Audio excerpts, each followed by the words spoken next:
जय श्री राम। भाइयों और दोस्तों, आज हम पिछली वीडियो से आगे की कथा राम चर्चा करेंगे। पिछली वीडियो में हमने बताया किस प्रकार लक्ष्मण जी और निषाद राज का संवाद हुआ, और जब ये संवाद हो रहा था तब केवट वहाँ पर पहरे पर था, क्योंकि वो निषाद राज की ड्यूटी भी करता था। तो उसको पता चल गया कि राम जी जो हैं ब्रह्म हैं, ये साधारण जीव नहीं है। अब अगले दिन सुबह केवट निषाद राज से बोला, राजा जी मुझे आपसे एक आप पर मेरा एक वरदान है। मुझे क्या चाहिए? मुझे कुछ चाहिए आपसे। बोले क्या चाहिए? कि आज गंगा के घाट पर केवल मेरी नाव रहेगी और किसी की नाव नहीं रहेगी। आप ये एक डुगडुगी पिटवा दो। राजा जी ने बोले ठीक है, भगवान को पार ही तो जाना है, राम जी को, आप अपनी नाव से पार कर देना, क्या दिक्कत है। उन्होंने डुगडुगी पिटवा दी। अब अगले दिन सुबह जब राम लक्ष्मण सीता जी गंगा पार करने के लिए जब पहुंचे, और गंगा के किनारे केवट खड़ा है, और केवट ने अपनी नाव को बीचों बीच गंगा में ले जाकर खड़ा किया है। केवट कहता है, लक्ष्मण जी कहते हैं केवट नाव लाओ। राम जी कहते हैं लक्ष्मण आज तुम मत बोलो, आज की व्यवस्था मैं देखता हूँ। और राम जी कहते हैं कि केवट भैया, हमें उस पार जाना है, अपनी नाव लाओ और हमें बिठाकर उस पार पहुंचा दो। केवट कहता है प्रभु, मेरी एक शर्त है। पहले आप मुझे आज्ञा दीजिए कि मैं आपके चरण पखारूं, क्योंकि मैंने सुना है कि आपके चरणों की धूल से एक शिला नारी बन गई थी। अब मेरी काठ की नौका है, अगर कहीं ये नारी बन गई और नारी भी ब्राह्मणी बन गई तो प्रभु बड़ी मुश्किल हो जाएगी। पहले ही मेरे इतने बच्चे हैं, इनका भरण पोषण ही इस नाव से नहीं हो पाता। फिर वो ब्राह्मणी बनेगी तो कहेगी मुझे अलग घर लेके दो, तो प्रभु मैं तो बड़ी दुविधा में हूँ। अब मुझे जब तक आप अपने चरण नहीं धुलवाओगे, मैं आपको अपनी नाव में नहीं बैठाऊंगा। भगवान कहते हैं भैया ऐसी कोई बात नहीं है। अच्छा, लक्ष्मण जी से पूछते हैं कि लक्ष्मण जी मुझे ये बताओ कि जब भगवान की धूल से एक पत्थर की शिला नारी बनी थी, आपने देखा था? लक्ष्मण बोले हाँ, मैं वहीं था, मैंने देखा था। प्रभु की चरण की धूल से शिला को लगी और शिला नारी बन गई।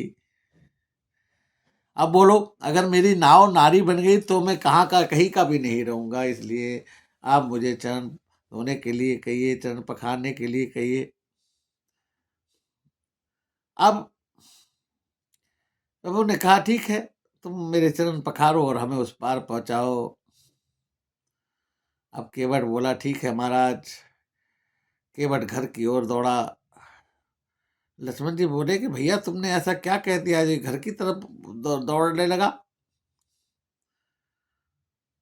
मैंने तो कुछ नहीं कहा, मैंने तो चरण पखारने को कहा है। तो केवट कहता है कि चरण पखारने का मतलब, चरण पखारना ऐसे ही नहीं है, हम दोनों पति पत्नी मिलकर चरण धोएंगे। चरण धोना नहीं कहा, प्रभु ने कहा चरण पखारो। तो पखारने का मतलब पति पत्नी के साथ मिलकर चरण धोऊंगा। और एक केवट कठौता लाता है और अपने सारे बच्चों को बुला लेता है, और छोटा सा कठौता लाता है जिसमें प्रभु का एक ही पैर आता है। और केवट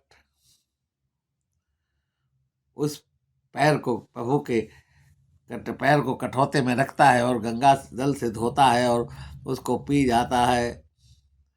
फिर उसको बाहर भगवान दूसरा पैर रखते हैं, वो पैर बाहर आता है, उसको भी पी लेता है।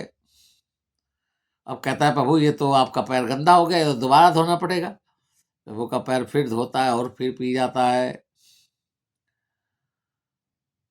अब प्रभु ने कहा भाई ये तो बार बार तुम ऐसे धोते रहोगे। बोले नहीं प्रभु जी, आप ऐसा करो, मेरे अंगूठे पे पैर रखो, अब जब मैं धोऊं तो अंगूठा बिछा देता है, उस पर प्रभु पैर रखते हैं धोने के बाद। केवट कहता है प्रभु मेरे बच्चों को तो प्रसाद मिला ही नहीं। फिर केवट एक बार और पुनः धोता है और अपने बच्चों पत्नी को गंगा जल और चरणामृत पिलाता है।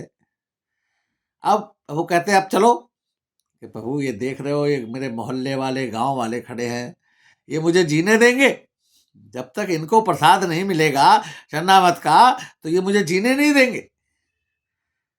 प्रभु कह रहे ठीक है भाई, एक बार और धो। एक बार और धोता है और सबको शरणागत पिलाता है। उसके बाद प्रभु कहते हैं आप ले चलो।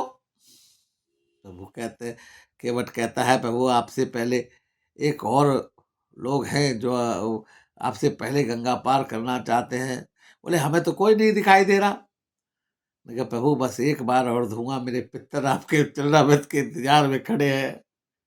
और केवट प्रभु का एक बार और चरण धोता है, और वो चरण धोकर वो जल अपने पितरों को अर्पित करता है और पितरों को तृप्त कर देता है, और फिर अपनी नाव पे बिठा लेता है।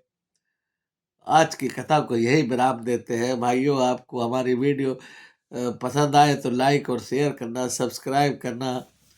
जय श्री राम।